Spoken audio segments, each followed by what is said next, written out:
Hola, ¿qué tal? Bienvenidas a todas y a todos a este coloquio que organizamos entre Málaga Talent, de Mafid, el programa Málaga Talent, y Dama, la entidad de derechos de autor de medios audiovisuales.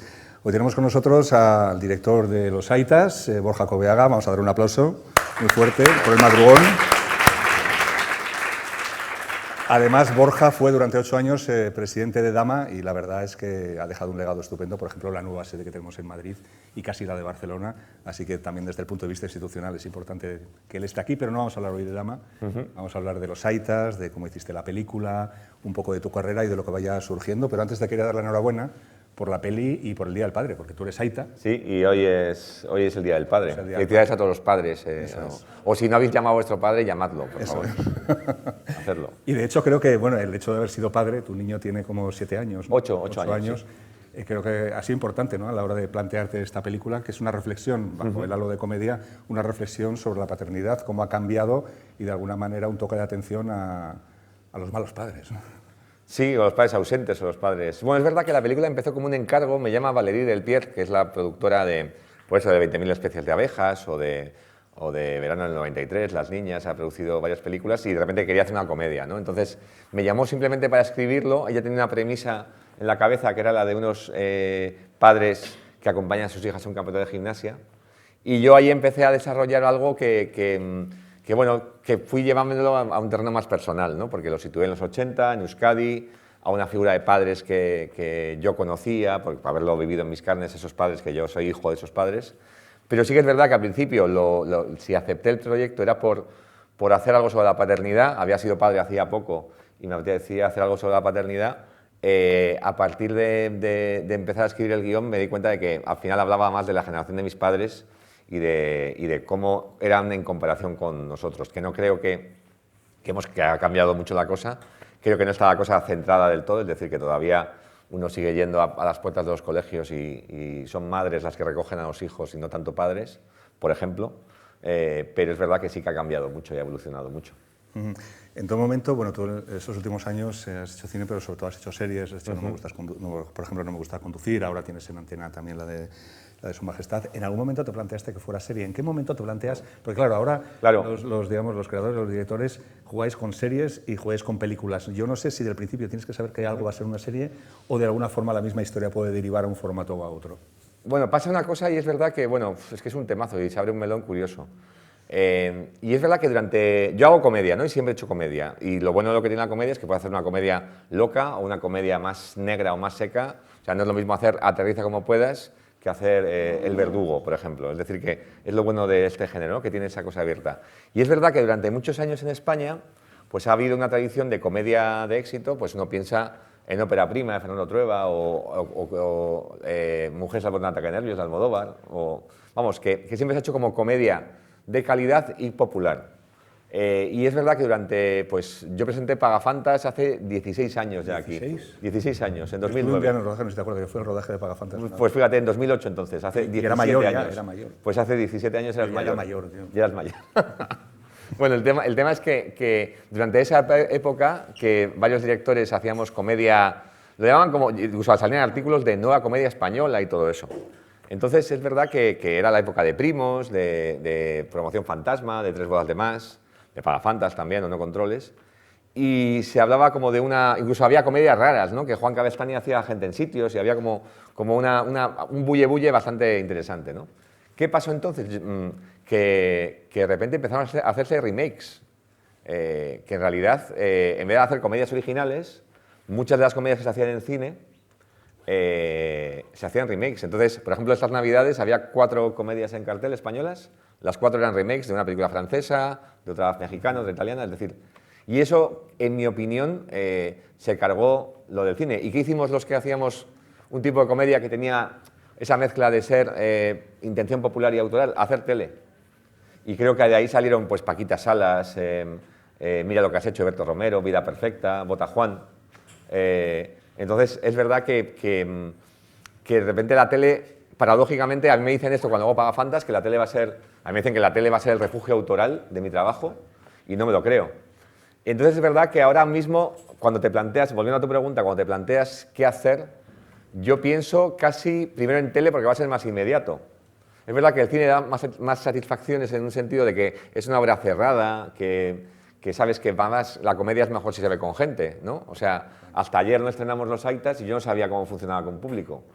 Y es verdad que, claro, a mí me apasiona la comedia el hecho de que a ti se te ocurre una idea en tu casa hace 5 años y ahora un desconocido se ríe con eso. O sea, eso es como mejor que la heroína. O sea, eso yo os digo que es súper adictivo. Es decir, que yo desde que empecé a hacer comedia dije, yo voy a seguir haciendo esto porque es una pasada.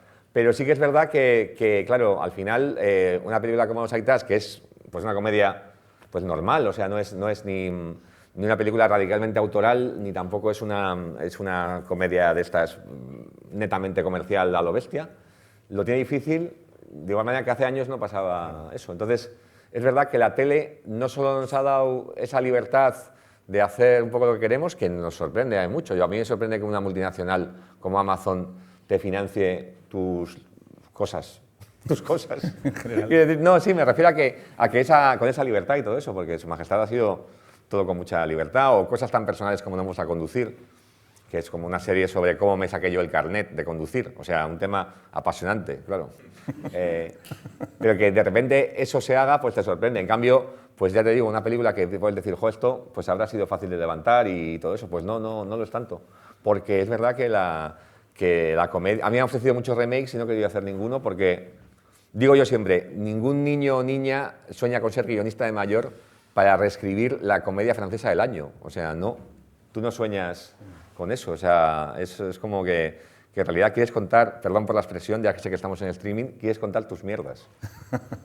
No, la gente del streaming también puede... Sí, puede decir tus mierdas. Sí. Vale. Una cosa, sí, durante todos estos años, de repente has estado trabajando en 2 proyectos que llevas durante mucho tiempo vinculados a él, que era Su Majestad, y ahora y Los Aitas, y de repente salieron todo a la vez, ¿no? Sí. O sea, que me comentabas una vez que, por un lado, es importante tener varios proyectos a la vez. Digo, como aquí hay mucha gente que está intentando sacar proyectos adelante, claro, ¿no? Normal. Sacar proyectos adelante es complicado. Y comentabas, y hablando siempre con los autores ahí en Dama, es que es necesario tener varios para que salga alguno de ellos, pero luego te arriesgas a que de repente te salgan 2 a la vez y que salgan un poco loco, ¿no? Sí, dermatitis nerviosa. Sí, ¿cómo ha sido todo este proceso en tu pues caso? Con dermatitis, los ritmos? Con dermatitis mejor, con una crema muy buena, porque yo me rascaba como los brazos, así como... Bueno, yo me siento privilegiado, eso es lo primero, o sea, quiero decir que no solamente trabajo mucho desde hace tiempo y todo vamos, y sobre todo me considero un privilegiado porque hago los proyectos que quiero. O sea, cuando me refería a esto de las historias originales y todo eso, es que en realidad el proyecto nace de ti. Puede ser un encargo, como fue Los Aitas, pero luego se convierte en algo personal, con lo cual, en ese sentido, de igual manera que muchos amigos guionistas y muchas amigas guionistas tienen que pues, hacer ese remake, que a lo mejor no les apetece nada, pero tienen que trabajar para eso, con lo cual yo me siento particularmente privilegiado por eso. Pero sí que he experimentado a lo largo de mi carrera una cosa que se ha repetido como una especie de bucle y que creo que para quien empieza quizás es interesante oírlo. Y es que cada vez que me centro en un proyecto, ese proyecto no ha salido y lo siguiente ha sido, voy a estar con varios y han salido todos a la vez. Entonces me agobio y digo, voy a salir con... Venga, pues ahora solo uno y ese uno no sale. Entonces ese bucle se ha repetido mucho y ya la verdad es que no sé cuál es la condición ideal. Yo creo que sí que hay que partir de varias cosas porque lo normal es que no todo salga, pero a veces se producen cosas, pues eso, por ejemplo, Los Aitas es una película sobre paternidad y yo he sido mal padre haciendo esa película porque ha sido un padre ausente. Yo me perdí el festival de fin de curso de mi hijo por rodar la película, el recital de piano. O sea, ¿Estabas con las otras niñas haciendo gimnasia? Estaba haciendo una película sobre la paternidad, que importa la paternidad, y me estaba perdiendo todo eso. Entonces, es verdad que sí, que se juntaron. Es decir, Su Majestad... Es verdad que pasó una pandemia de por medio, ¿no? Tanto Su Majestad, como decías, como Los Aitas son proyectos de 2020, 2019, 2020 y no se rodaron hasta 2024. Pero claro, es que yo rodé Su Majestad en enero de 2024 hasta Semana Santa. Por las noches veía el casting de las niñas de Los Aitas, que claro, me iba a rodar y lo veía en los vídeos que mandaban del casting. Y luego cuando terminó el rodaje de Su Majestad me fui a localizar a Bilbao para hacer Los Aitas y rodarla en verano. Entonces, ya acabo de terminar Los Aitas hace un mes. Con lo cual es verdad que fue un momento un poco de agobio, pero bueno, sarna con gusto no pica. Es decir, que en realidad qué gozada poder hacer dos comedias tan diferentes como son, una comedia sobre la monarquía, que es una sátira, y luego pues una comedia melancólica o una comedia dramática como es Los Aitas. Entonces, eso es bastante gozoso, sí. Si tenéis alguna pregunta, podéis levantar la mano, habrá un micro en la sala. Es que no han visto todavía los Aitas, por eso están un poquito más callados que otras veces. Si no, sigo preguntando. Sí, hay una pregunta ya pues aquí. Mira, a pesar de eso... Y hay dos. Bueno, sí. En las películas hacéis contenido transmedia, o sea, narrativas digitales. Por ejemplo, tú ahora has dicho, ¿no?, que te estabas perdiendo lo de tu hijo. O sea, al final, coger con un equipo de digital, ¿vale? Yo estoy especializada en narrativa digital, y hacer tu serie en digital de que estás rodando esta película, que estás perdiendo, o sea, un poco... Hacer con el meta, claro. Sí. Hombre, es que creo que mi mujer me tiene un poco prohibido, ya suelto muy intimidades en los guiones como para ya llegar a ese nivel de contenido, pero sí. Bueno, al final es todos los padres, por ejemplo, que estés en el rodaje, sí. Pues hacer pequeños clips de 15 segundos, yo qué sé, pues testimoniales o actings. Hacer una serie de vosotros dentro del rodaje para hacer la promo de la peli, que no sea siempre la promo... Bueno, es verdad que, por ejemplo, hablaba de Pagafantas y de No Controles, mis primeras pelis. Y es verdad que siempre nos interesó justamente esto. Había en No Controles un personaje que era Juan Carlitos, que era un cómico. Sí, Juan Carlitos. ¿Te acuerdas de Juan Carlitos? Me acuerdo. Pues lo de Juan Carlitos, hicimos una web específica, claro, estamos hablando del año 2010, tampoco, donde había un montón de contenido de eso. Nos pasamos un día entero grabando chistes malos con él, que Diego San José se dedicó a buscar en internet chistes malos y todos los hizo Juan Carlitos. Y creo que esa cosa fue muy interesante. Luego, por ejemplo, con Pagafantas... hicimos como una asociación de ayuda al Pagafantas, es decir, que montamos una web con vídeos y todo eso de terapia para curar el pagafantismo. Por ejemplo, La Peste, la serie La Peste. Sí, hicieron un montón de... Estuve en digital, pues hicimos un formato, por ejemplo, que era la youtuber del siglo XV, ¿vale? Y era una youtuber que hacía recetas del siglo XV, o sea, al final es contenido extra que tú tienes en redes, ¿vale? Que no forman parte de la serie, o sea, es un equipo diferente, unos guiones diferentes, pero que me extraña porque he estado viendo muchas pelis que incluso no tienen hashtag. O sea, hay muchas películas que tienen los típicos clips del tráiler y no tienen nada más. Supongo que también es una cuestión de presupuestos, de marketing... Sí, o de que también se vende como de una manera muy concreta, ¿no? O sea, nosotros, por ejemplo, hoy hay una campaña que estamos haciendo de Los Aitas, que hemos ido a la puerta del colegio a gracias papá por traerme al cole y cosas así.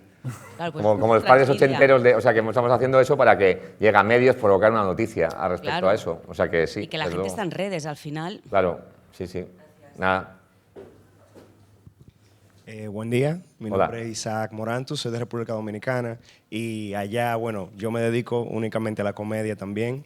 Y tú mencionaste algo interesante, tú dijiste hacer una comedia con una propuesta como general, pero que tiene un trasfondo personal. Sí. ¿Y cómo tú manejas eso? ¿Cómo tú como que comienzas tus películas o tus series con este tono cómico, pero de repente te toca ahora llegar a la parte del mensaje, a la transición, al momento que ya no da risa? O sea, ¿cómo tú haces esa transición? Y si tú tienes algún consejo para manejar eso. Pues bueno, es verdad que José es muy interesante porque en realidad... Para terminar, porque siento que cuando yo lo hago, siento que estoy haciendo chistes y luego ya no. Y entonces siento que si hago 5 películas así, tú me vas en la cuarta, tú vas a decir, y ahora ya no va a dar risa. Entonces, bueno, es que a mí me pasa mucho porque, claro, yo soy el guionista de una película que tuvo mucho éxito aquí, que se llama Ocho Apellidos Vascos, que fue un exitazo, ¿no? Que fue la más taquillera de todo. Entonces, ¿eso que te genera? Una expectativa con lo demás.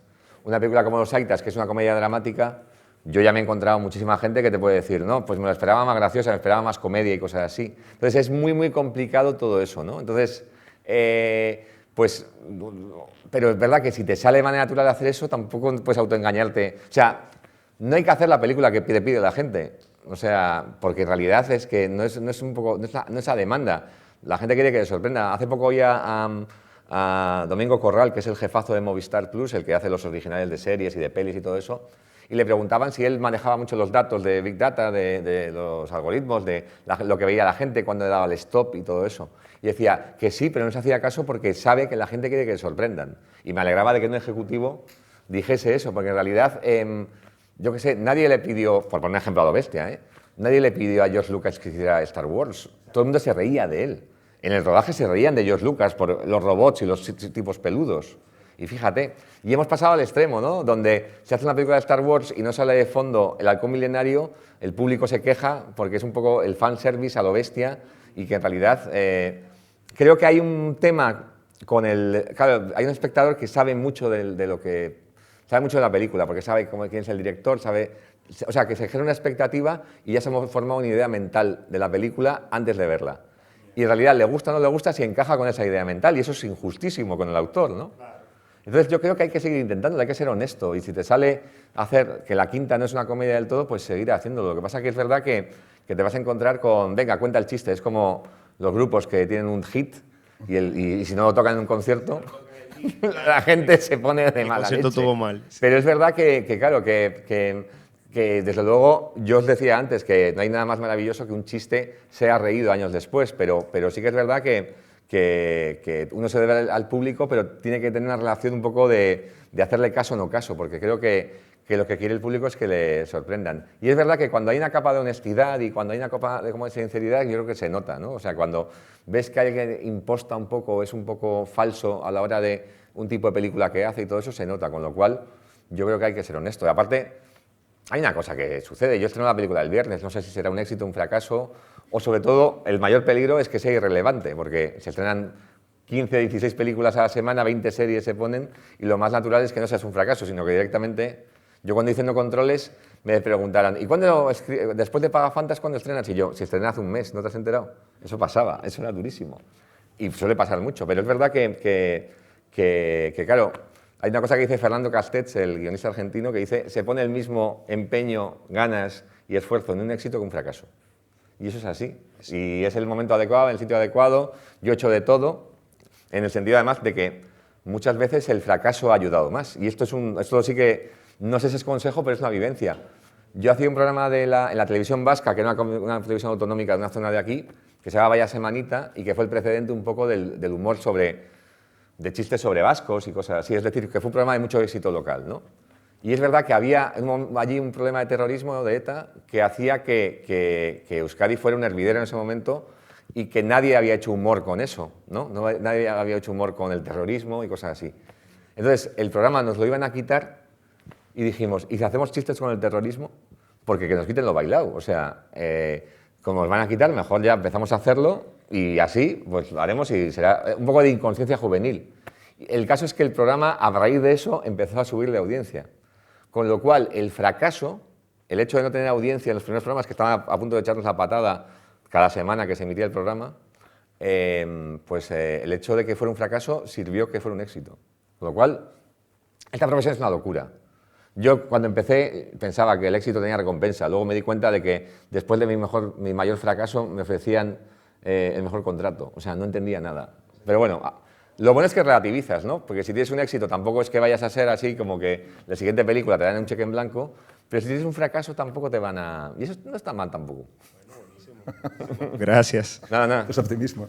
No, solo una cosa añadiendo, hilando con lo que tú decías, yo creo que viendo tus pelis y tus series, Borja, hay un secreto en ese equilibrio que hablabas de la comedia y el drama, etcétera, que es el cariño que tienes por tus personajes. Sí. Los personajes en general, aunque podrían ser patéticos o podrían ser incluso despreciables, tú los quieres y siempre escribes a favor del personaje porque te caen bien. Los quieres y los defiendes absolutamente, ¿no? Desde En su majestad ahora mismo el personaje de Ana Castillo, que podría ser un horror, pero tú le quieres y al final el espectador también se encariña con ellos. A los Aitas o los Padres de aquí, que son un desastre, pero tú los comprendes y los quieres. O sea, entonces, al Pagafantas, tú los quieres. Yo creo que es el secreto, ¿no? Quizás de tu... Sí, es que yo creo que es importante porque si uno ve como una mirada... O sea, hay mucha comedia que está basada en que el protagonista es imbécil o un secundario es imbécil directamente. Entonces, a veces hay una mirada como de superioridad sobre ellos que es un poco... que no estoy a gusto con ella. Con lo cual tiene que haber una mezcla de crueldad y ternura, un equilibrio entre crueldad y ternura, porque la mayoría de mis personajes tienen ese patetismo que los hace en el fondo muy entrañables y es algo que me interesa muchísimo y que creo que además es lo más honesto, ¿no? O sea, que en realidad no tengas esa crueldad con los personajes tan bestia como para despreciarlos, sino también que los coges los cariños, como has dicho, lo has hecho tú mejor que... Sí, porque hay algo de ti, ¿no? De alguna forma, ¿no? Que tú sí, yo creo que es como veo las cosas, ¿no? O sea, a mí tiene que ver con esta conexión de relativizar las cosas. Yo lo que odio es la solemnidad, o sea, la solemnidad me pone como muy nervioso, o sea, la épica... Está muy bien la épica para los demás, pero es que yo la épica no me la creo. Yo creo que la pereza mueve el mundo y la vagancia, o sea, creo que es lo más importante que hay, o sea... hay más cosas que no se han hecho por pereza que las cosas que han hecho, con lo cual no tengo mucha fe en la épica. Entonces este tipo de, pues eso, sí, de andar por casa, esas historias como, pues lo que decía, ¿no? Para mí, muy simbólico es No me gusta conducir, que fíjate que la premisa es mínima, o sea, casi no tiene trama, es decir, un cuarentón se saca el carné. Eso no da para... Nolan no haría una película con eso. No harías un pitch ahora tampoco. Pero no haría un pitch. De hecho, cuando se ofrecía a Juan Diego Botto, dijo, ¿y qué más? No hay nada más. O sea, ¿qué mierda es esto? Pero es verdad que sí, que hay como una cosa de apuesta personal por la no solemnidad y por la cotidianidad que me interesa mucho. Hay una pregunta ahí, perdón. Yo quería preguntar, sin quedar muy solemne, cuando tú estás escribiendo sí. y sabes que es para ti, ¿cómo tienes presente la dirección de la película? Ya. ¿Empiezas a pensar en plano o a pensar en actores? Ya, es verdad, porque yo escribo para mí y para otros directores. Es verdad que es diferente. Yo me he dado cuenta de una cosa, y esto casi es un consejo, que quizás en las escuelas, cuando estudiábamos cine y todo eso, nos decían que los guiones fueran muy sobrios, ¿no? Siempre, como que no tienen que describir sentimientos, tienen que ser como describir lo que se ve y punto y nada más. Pero me he dado cuenta a lo largo de los años que esos guiones no solamente son el guión que usas para que un actor lo lea, sino para venderlos también. Claro. Y que quizás esas acotaciones no tienen que ser tan secas, porque hay gente que se lee a lo mejor, no sé, 3 guiones al día o en un mes se lee 20 guiones, con lo cual tienes que ser un poco engatusador y es verdad que cuando escribes ya lo diriges un poco para el lector, ¿no? O sea, yo de hecho, porque no hay tiempo, sería una locura, pero haría un guión para el rodaje y un guión para venderlo, porque en realidad creo que son herramientas muy diferentes y que en realidad el guión tiene que servir para las dos cosas, ¿no? Quizás cuando estoy escribiendo para mí es cuando menos acoto, o sea, donde menos digo, porque ya tengo en la cabeza quizás no el plano donde cómo rodarlo, pero sí quizás el actor, como dices, y también algo que no está en el guión, pero que me gustaría que estuviese luego, que es el tono, ¿no? En comedia creo que lo más complicado de definir es el tono, ¿no? Porque, como os decía antes, hay películas que pueden ser una comedia loca y una película como una comedia más dramática y cosas así, ¿no? Pero es verdad que el tono es una cosa muy abstracta, que todas las comedias dependen del tono y del ritmo. O sea, por ejemplo, Los Aitas es una comedia agridulce y todo eso. Su Majestad es una sátira, que es otro tono completamente diferente. Es verdad que eso es como que no está en el guión, pero sí que está en la cabeza del director. Yo hay una cosa que hago, y es que cuando estoy escribiendo un guión me hago listas de Spotify con canciones que a lo mejor no entran dentro de la peli o de la serie, pero que muchas veces me sirven para ambientarme y para pillar el tono. Y es verdad que me las pongo continuamente mientras escribo porque me hacen meterme en la historia y meterme en la cabeza de todo eso. Entonces es verdad que cuando escribo para mí es más directo, o sea, no está en mi cabeza, con lo cual no voy a acotarlo, pero si escribo para otro director quizás... Bueno, de hecho, hay una cosa que pasó. Yo también escribí Super López, la adaptación del cómic, y que dirigía a Javier Ruiz Caldera, que ha hecho otra comedia de paternidad que está... Bueno, es más drama con tintes de comedia y todo eso, que es Wolfgang, que está ahora número 1 en taquilla y que está en los cines. Y escribí para Pero ir a ver Los Aitas antes. Bueno, las dos, no da igual. O sea, bueno, no, la de Javi es de Telecinco, o sea que da igual, no hace falta que vayáis. Ah, vale. Es broma. Un saludo a Mediaset, España. No, el tema es que escribimos Super López, Diego y yo, y queríamos que cogiese a Julián López. Julián López sale en Pagafantas, o sea, es un actor con el que yo suelo trabajar bastante. Queríamos que para el personaje del secundario cogiera a Julián López.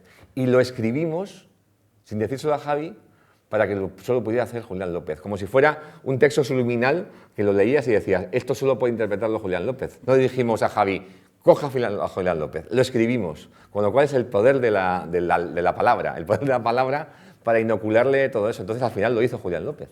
Entonces es verdad que cuando uno escribe para otro director, pues entra ese tipo de matices que son muy, muy diferentes o directamente... Para mí la peli es del director, por mucho que reivindique la figura del guionista y todo eso, al final quien narra la historia es en imágenes y es el director. Con lo cual yo siempre voy a estar a favor de obra.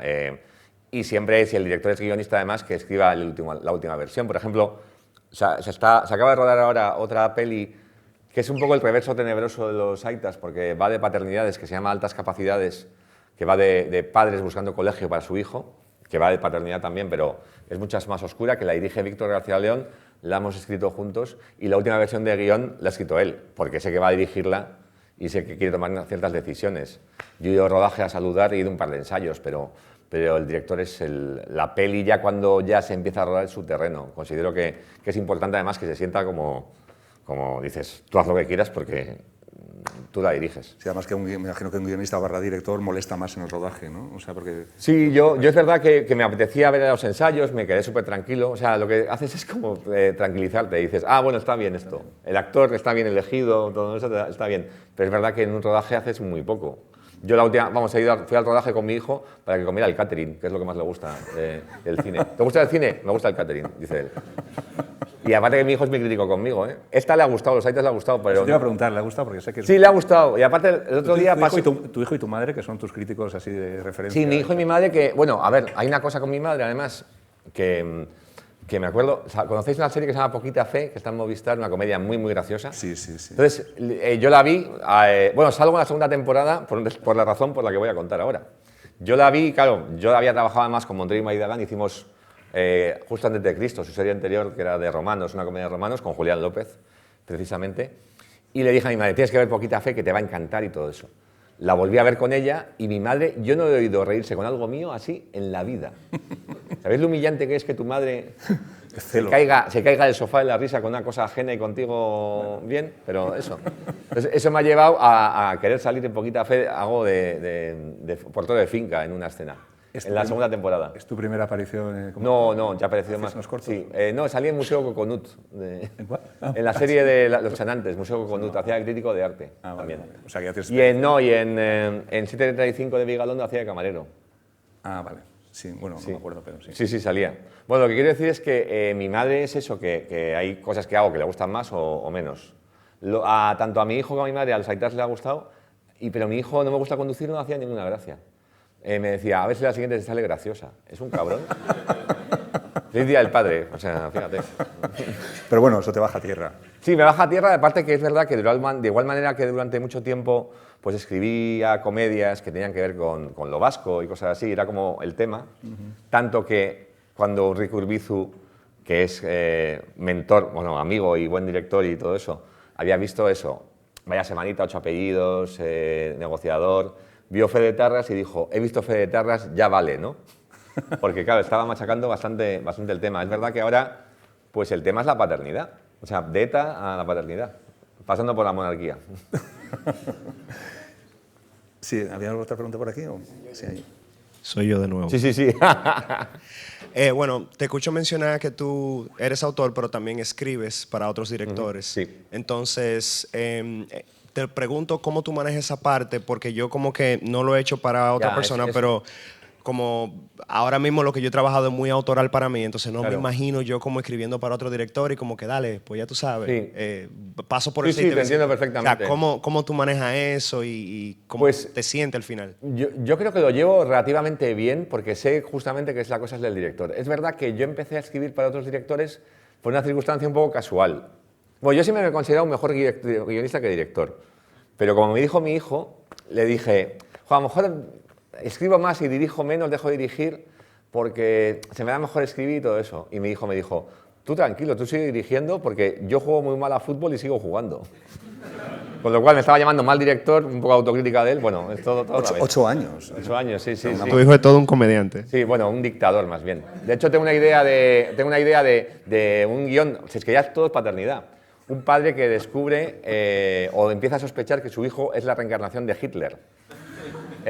Y la película se llama Mi Luchita. Esa es la peli que quiero hacer, pero no sé por qué no me dejan. No encuentro financiación para ella. El pequeño pero lo que digo Ray. es que en realidad yo empecé a escribir para otros porque me acuerdo que cuando estábamos escribiendo 8 apellidos vascos, que era pues el tercer guión de Diego y mío, ¿no? Habíamos hecho Pagafantas y No Controles y las había dirigido yo. Pero 8 apellidos vascos era otra comedia romántica y a mí me daba una pereza, porque las anteriores lo eran, una pereza decirle a un actor, no, tú miras a la chica, pero ocultas que te gusta y todo eso. Yo decía, ¿otra vez? Entonces acabó dirigiéndolo Emilio Martínez Lázaro. ¿Qué pasó ahí? Que muchas de las cosas que estaban en el guión no estaban en la peli o cosas nuevas aparecían. Y fue como un poco de shock por ver por primera vez lo tuyo. Pero yo creo que hay algún proceso mío de decir, bueno, la peli es de él. Él ha potenciado más los aspectos románticos, ha hecho que el personaje femenino pues, sea menos borde, ha cambiado cosas que estaban en el guión, pero ha conseguido otra cosa. Entonces, es verdad que es muy ingenuo por tu parte pensar que no va a haber transformación de eso. Otra opción que puedes hacer, que es lo que creo que además Diego San José ha hecho, que no dirige Diego, pero es showrunner, es decir, él trabaja con un director o directora en sus series o varios directores y en realidad lo que pone él es como la visión general, con lo cual manda, pero no el director. Y creo que a él se siente muy a gusto en ese terreno, porque al final escribe para un director, pero al final controla todo el producto final, ¿no? Y eso es como muy interesante para él. En mi caso, pues afortunadamente luego trabajo con directores que están muy bien. El mismo Víctor García León es un director de comedia negra excelente. ¿Que yo lo haría diferente? Sí, pero eso hay que convivir con ello. Es verdad que a veces te quedas más a gusto, más a disgusto, pero creo que es parte del juego. Y quizás lo que mejor que puedes hacer es tener la confianza suficiente con un director para hablar de... No, aparte, es verdad que yo soy guionista solo de algunos proyectos, pero se me considera mucho. Lo mismo en las capacidades, yo estaba opinando de casting, estaba opinando de cosas. O sea que también se valora bastante que puedas implicarte ahí, que veas al director como alguien que va a hacer lo suyo, pero como un socio y todo eso. Aparte tienes una relación así como muy estrecha de amistad, de trabajo, ¿no? O sea, con Víctor y con Diego. O sea, sí, con Víctor y con Diego. Un equipo de casi de amigos. Claro, familia, por ejemplo, con Diego San José, que hemos hecho un porrón de películas juntos, llevamos ya desde vaya semanita, llevamos 22 años trabajando juntos. Lo que pasa es que creo que Diego ha descubierto pues eso de las series que muchas veces pues yo he hecho Los Aitas y he hecho Celeste. Él estaba haciendo Venga Juan y yo estaba haciendo No me gusta conducir. Es decir, que tenemos muchos proyectos juntos, Su Majestad es juntos. Tenemos muchos proyectos juntos y siempre estamos pensando a ver cuál es el siguiente proyecto juntos. Es decir, que esa relación no para. Pero es verdad que tanto él como yo, pues hay cosas que... Pues Diego no es padre, a lo mejor una comedia de paternidad se la sopla bastante. Pero bueno. Hablando, son una cosita de guiones, hablando de guiones, en este caso figura como guionista Valentina Viso. ¿En qué momento entró Valentina y si era por la necesidad de tener, digamos, una perspectiva femenina? O... Pues más que nada es que Valentina había trabajado en No me gusta conducir, había escrito junto a Marcol un capítulo de la serie y es verdad que yo estaba un momento atascado con el guión porque sabía que fallaba algo y sabía el qué, pero no sabía cómo hacerlo. Es lo típico que había escrito una cuarta versión del guión, estaba escribiendo la quinta y era prácticamente igual. Y decía, bueno, aquí me falta algo. Y Valerie Delpierre, la productora, sugirió que fuera Valentina porque había trabajado ya con ella y yo dije, perfecto, porque ya la conozco, somos amigos y todo eso. Y me pasó una cosa curiosa, ¿no? A nivel de cosa de protección de guión, que normalmente uno cuando tocan su guión se pone muy defensivo, ¿no? Se pone como, esto no lo toques, o uy, ha quitado lo mejor, o cuando te retocan es como que no te gusta, ¿no? O sea, que es como muy íntimo. Pero en este caso, lo que hizo Valentina fue perfecto, o sea, cortó un montón de partes, le dio como bastante vida a las niñas, que yo sentía mucho pudor a la hora de dialogar las niñas, porque era mi primera vez y todo eso. El personaje de Laura Weismar lo cogió bastante. Creo que en realidad era una visión nueva, que había un problema de guión y ella lo solucionó, con lo cual a partir de ahí empezamos a trabajar juntos, pero sí que entró cuando el guión ya estaba bastante desarrollado, sí. Perdona. No, buenísima. Claro. Y cuando te toca entonces dirigir, o sea, que te llaman para una película que, bueno, mira, termina de escribir esta idea y dirige esto, que no es algo de tu autoría, ¿cómo tú manejas esa parte? Cuando me llaman para dirigir, es algo que yo hice, mira, una cosa, justamente después de... Sí, yo creo que hubo un momento, es que va por fases vitales, ¿no? Ahora mismo estoy en un momento en que me apetece mucho escribir mis historias y punto, pero en una época, hace unos años, donde decía, bueno, me apetece salir o sea, el trabajo de escritura es muy solitario muchas veces y es una lucha mental que tienes contra, pues eso. Hay días donde te sientes el mejor guionista del mundo al final de la jornada y hay días que te sientes el peor y es como un poco... Es complicado. En cambio, dirigir es como tener ya el atracar un banco con un plan ya hecho, ¿no? Y es verdad que tiene esa cosa gozosa, social y que no tiene nada que ver con la escritura. Es que no se me ocurren dos tareas más opuestas que normalmente están asociadas, pero no hay tareas más opuestas que escribir y dirigir. Me parecen como... no tienen absolutamente nada que ver. El tema es que durante ese tiempo, yo ya estoy hablando hace 10 años o algo así, pues lo que me apetecía más era dirigir. Y acepté un par de encargos de dirigir capítulos de Vamos Juan, que había escrito Diego, o de la de Justo antes de Cristo, de los guionistas de Poquita Fe, ¿no? De los creadores de Poquita Fe. Y ahí sí que notaba que aportaba. O sea, cuando Pues ¿qué aportas? Pues una visión nueva, un tono, una forma de narrar. De igual manera que durante muchos años yo hice publicidad y me di cuenta de que no aportaba nada, que a mí no me gustaba la publicidad y a la publicidad no le gustaba yo. Es decir, una historia de amor muy poco, no había amor de nada, porque llegaba a hacer publi y no había ahí cosa. Ahí sí que notaba, por ejemplo, en Vamos Juan, por ejemplo, era la segunda temporada de una serie que era Bota Juan la primera, y es verdad que Diego quería dar una vuelta a todo eso y lo conseguimos, ¿no? De repente encontramos un tono y una manera de puesta en escena que varió mucho con respecto a la primera. Que la primera temporada era más deudora de The Office y de este tipo de comedia, un poco de falso documental y todo eso, y le dimos una vuelta en la siguiente temporada. Entonces ahí sí que noté que... A mí cuando dirijo quiero sentir que aporto algo, ¿no? Porque sé que estoy al servicio de otra cosa. Sobre todo en series, ¿eh? Si fuera una película es que nunca he dirigido una peli de guión ajeno, eso sí que se me haría más raro. O sea, porque yo soy fundamentalmente guionista, pero cuando eres director de una serie que formas parte de un panorama más grande, formas parte de un conjunto más grande, pues sí que tengo que tener la sensación de que estoy aportando. ¿Alguna pregunta por ahí? Sí, por ahí. Aquí. Hay dos, sí. Hola, yo tengo una pregunta y me genera mucha duda, ¿cómo es tu relación con las productoras? O sea, ¿cómo son tus negociaciones, tú como guionista, con las productoras? Pues es un tema muy curioso, porque claro, yo es verdad que empecé trabajando en televisión, hacía programas, luego pasé a ser guionista solo. No es lo mismo cuando haces un contrato o te ofrecen una oferta solo de guionista y director, es como muy complicado todo.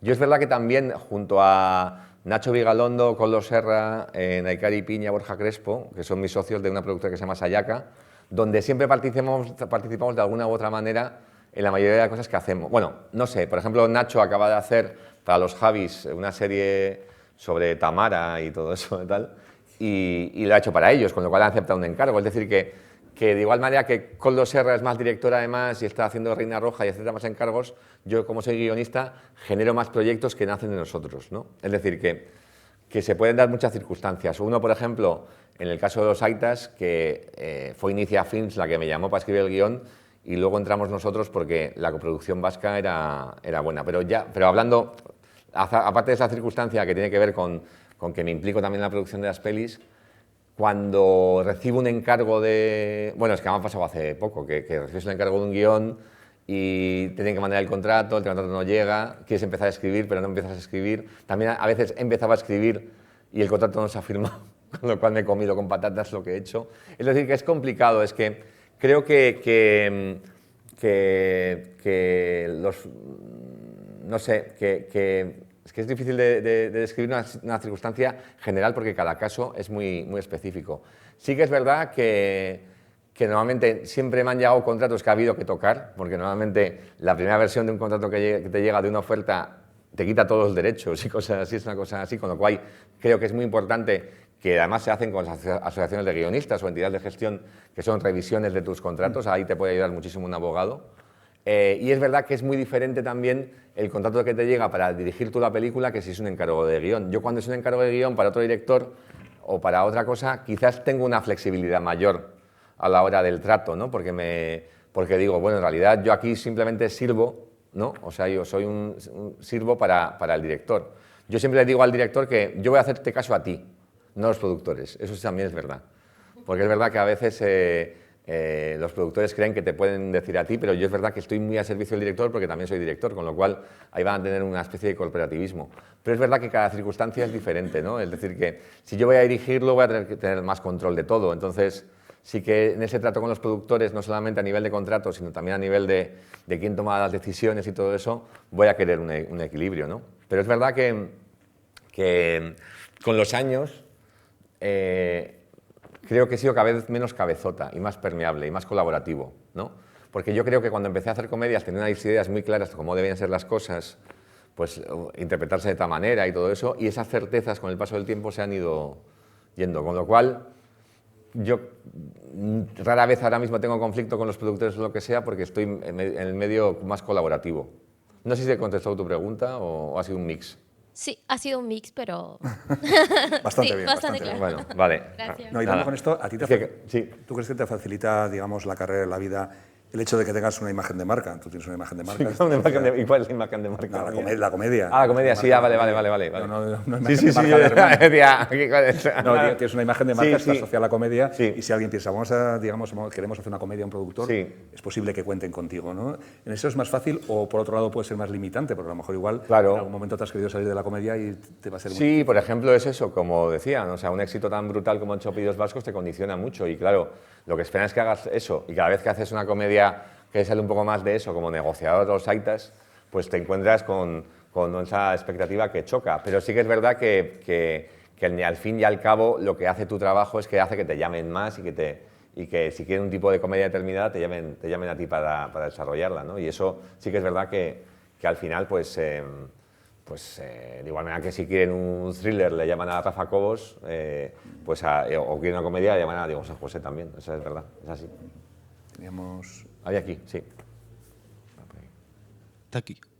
Ah, está ahí, perdón. Te lo ha robado. Sí. Vale, yo quería preguntarte porque, claro, hemos visto muchas comedias donde tienes como elementos políticos, tintes políticos, y sin ir más lejos, la serie de Su Majestad trata directamente con el tema de la monarquía. Entonces, quería preguntarte de qué manera, o si se ha dado el caso en el que os habéis tenido que preparar o prever posibles situaciones incómodas legales, ¿no? Sí.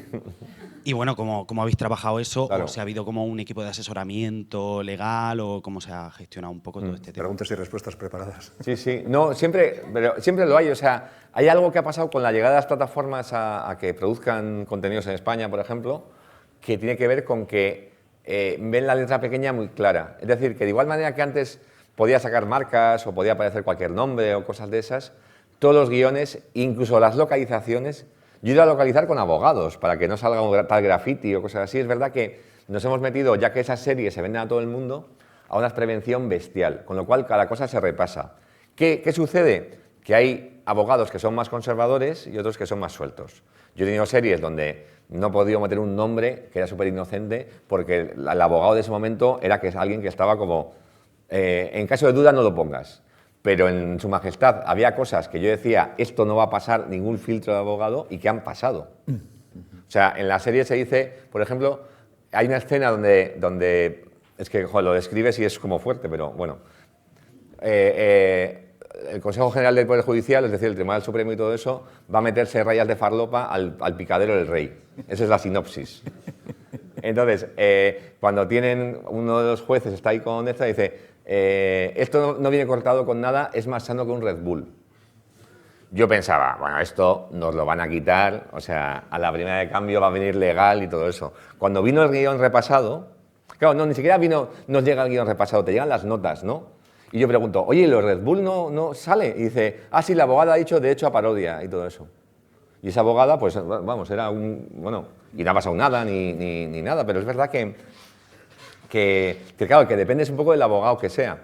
Yo he vivido circunstancias como muy llamativas en esto. Por ejemplo, hicimos una película, de las primeras películas que hizo Netflix, que era Fe de Tarras, y en esa época Netflix no era lo que era ahora. Era la que anunciaba Narcos con Blanca Navidad en la Puerta del Sol. Era mucho más atrevido porque estaban intentando ganar mercado. Ahora son todo lo contrario, son mucho más conservadores, pero en ese momento pues había como unas ganas de provocación, ¿no? Y con el cartel de Fe de Tarras en el Festival de San Sebastián se montó un escándalo, pues una lona gigante donde se montó un escandalazo y que hubo una asociación de la Guardia Civil, de una policía de aquí, que denunció el cartel y querían que lo quitasen. El ministro de Interior de España pidió que quitasen el cartel. El cartel le ponía yo soy español. Yo soy español y tachado en rojo, porque estamos en el País Vasco. La Asociación de Guardia Civiles decía que ese rojo era la sangre de las víctimas de ETA. Atención.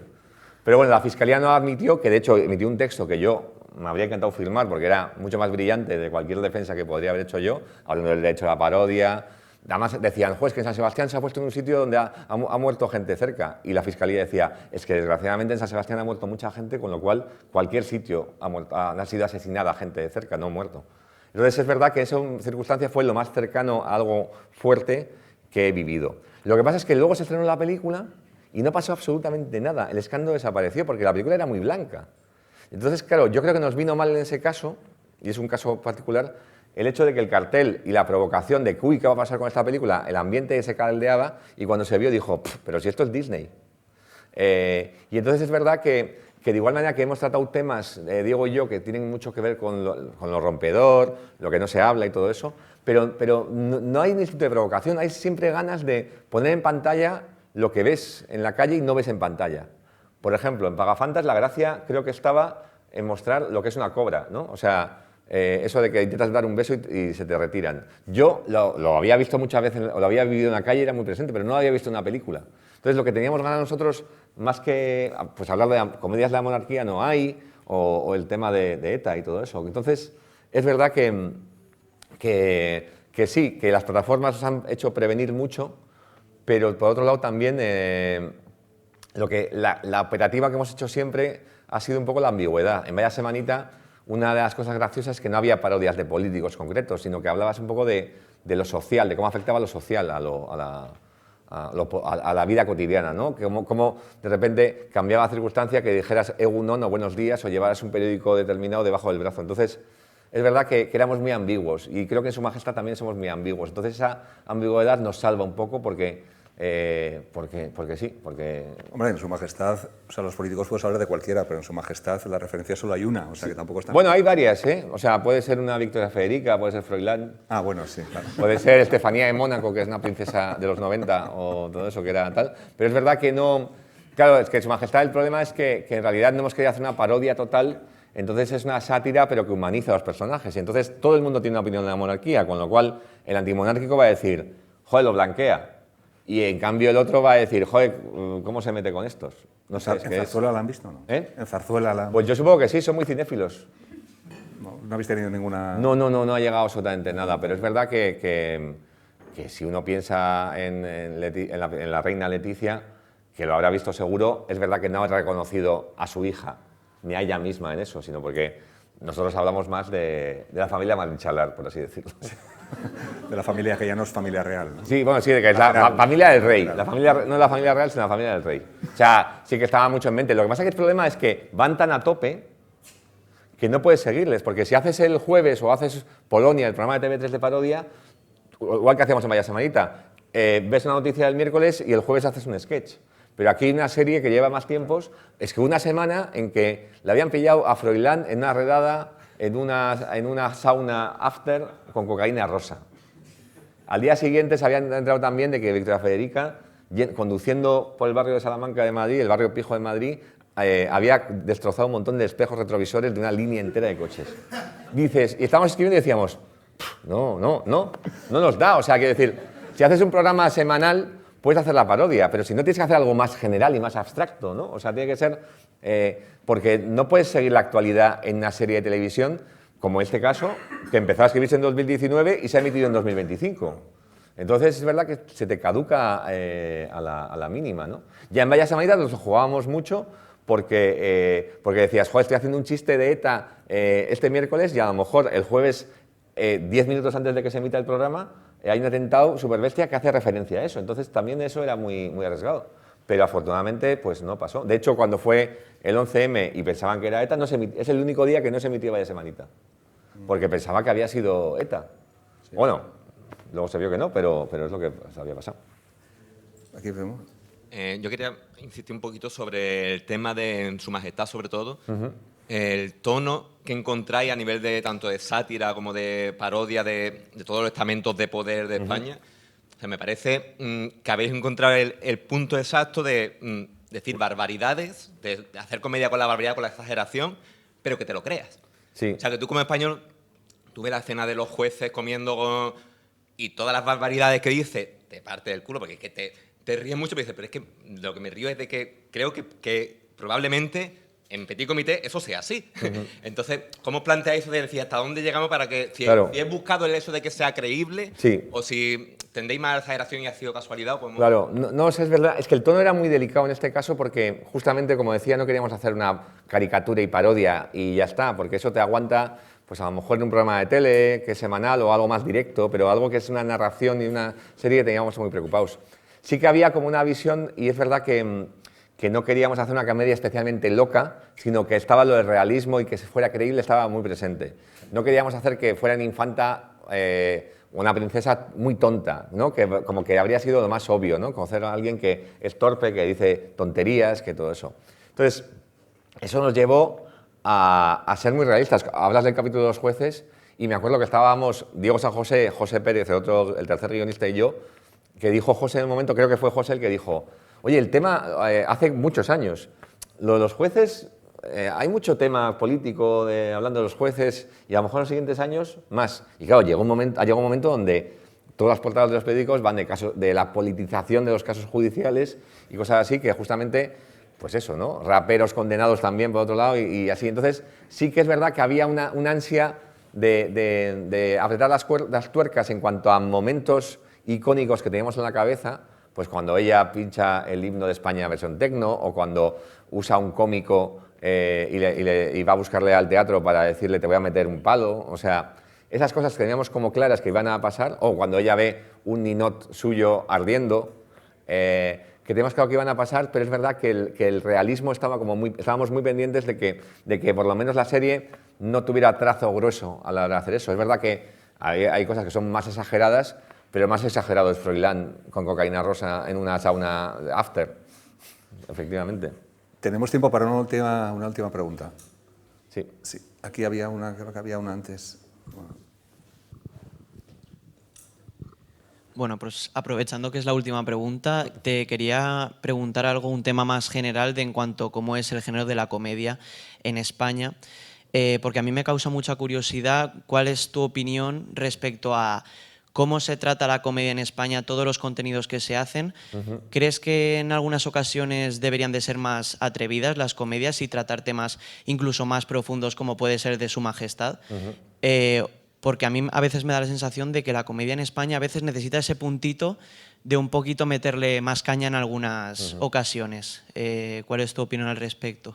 Pues es un tema, el temazo del que hablas, y es verdad que, claro, lo hilo un poco con lo que te decía de cierto conservadurismo que pueda haber a la hora de que no arriesgar con temas originales. Es que es muy difícil levantar una comedia de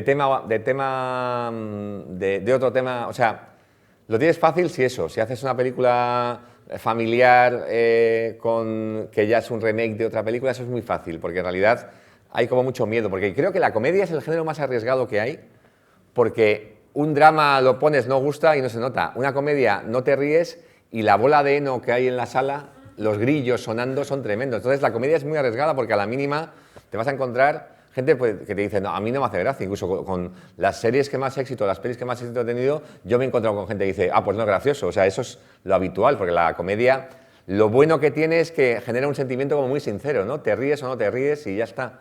Es verdad que es una pena que por las plataformas no tengamos comedias proyectadas más en cine, o sea que, quiero decir que cuando es una serie es una pena que no lo veas con más gente porque la comedia también tiene otra cosa de efecto contagio, ¿no? Si ves una comedia siempre va a ser mejor en un cine con gente que tú en tu casa, porque básicamente se ríe el de al lado, te contagia la risa y es una especie colectiva estupenda. Pero es verdad que hay como mucho conservadurismo y muy poca capacidad de riesgo y que es verdad que en un mundo además donde a veces también dependemos de las plataformas, no se hace toda la comedia que se quisiera porque no se hace toda la comedia que se quisiera porque no viaja bien. Es decir, que es muy difícil que una serie española de éxito pues en Francia funcione o todo eso. Por eso se hacen los remakes, porque intentan trasladar ese espíritu y todo eso. Con lo cual, es verdad que comedia se hace muchísima, pero se hace la misma todo el rato, como dices. Y es verdad que cualquier cosa que se salga un poco de ese tiesto, pues le cuesta. Por ejemplo, pienso en Berto Romero, que ha hecho una serie de comedia ahora, pero que es también de fenómenos paranormales, fantástico, y que no... Claro, luego lo hace en Movistar, que es desde una plataforma que te permite mucho esa combinación de lo autoral y lo popular, ¿no? Pero es verdad que si llega a lo mejor a querer hacerla en película, le habría costado más o sí que es verdad que se echan falta. Sobre todo porque hay una tradición cómica en España muy bestia y todo eso. Yo creo que, por ejemplo, claro, a todos dependemos un poco de Berlanga, pero a Berlanga se le ha seguido relativamente poco para el éxito que ha tenido, porque es una comedia social, muy negra y todo eso, y creo que nos hemos basado mucho en la comedia de chiste, demasiado. Quizás si Diego San José y yo, cada uno por nuestro lado, juntos, hacemos menos comedia de chiste que 8 pedidos vascos, es porque físicamente era agotador escribir una comedia donde hay un chiste por frase. que es lo que nos pasaba. Cuando escribíamos el guión y se lo pasamos a los productores, decían, meted más comedia. Y yo, ¿más? O sea, el cerdo va a explotar. O sea, era como que cada frase y todo eso. Entonces creo que por eso hacemos ahora comedias más sutiles o comedias con menos chistes o menos graciosas directamente, porque estamos hartos de esa dependencia de esa dictadura, ¿no? Pero es verdad que la comedia que se hace es bastante uniforme y de repente, claro, una sale que es diferente y destaca muchísimo. Casa en Flamas, por ejemplo, es un ejemplo de comedia que no tiene nada raro. En Francia se hacen millones de esas, pero como en España no se hace bien hecha una comedia negra sobre la familia, bien interpretada, adulta y todo eso, pues por eso destaca, ¿no? Por eso se lleva todos los premios y es un éxito de taquilla, porque algo tan natural como eso, que es la película que yo que sé, en otros países se hacen 20, aquí pues se hace menos. Muy bien, Borja, pues muchísimas gracias a todas y a todos por venir, a Borja por hacer un hueco en tu agenda, que hoy tienes una agenda tremenda, se va a Madrid, estrena en Madrid, hace un programa de televisión española, o sea, bueno, tienes una agenda tremenda. Muchísimas gracias por este rato, que creo que ha sido muy provechoso, muy enriquecedor. Y nada, que nosotros seguimos con el Málaga Talent y a ti hasta el año que viene, el siguiente o el siguiente, con todas estas comedias sobre la paternidad que vas a hacer. Ya verás cuando llegues. Hay una en la recámara, eso, ¿eh? Sí, ya verás cuando llegues a la adolescencia, porque el niño tiene 8 años. Cuando llegue a la adolescencia, por fin. Pues si con 8 es así, ¿cómo será con 15? Pues nada, muchísimas gracias y un aplauso para Borja.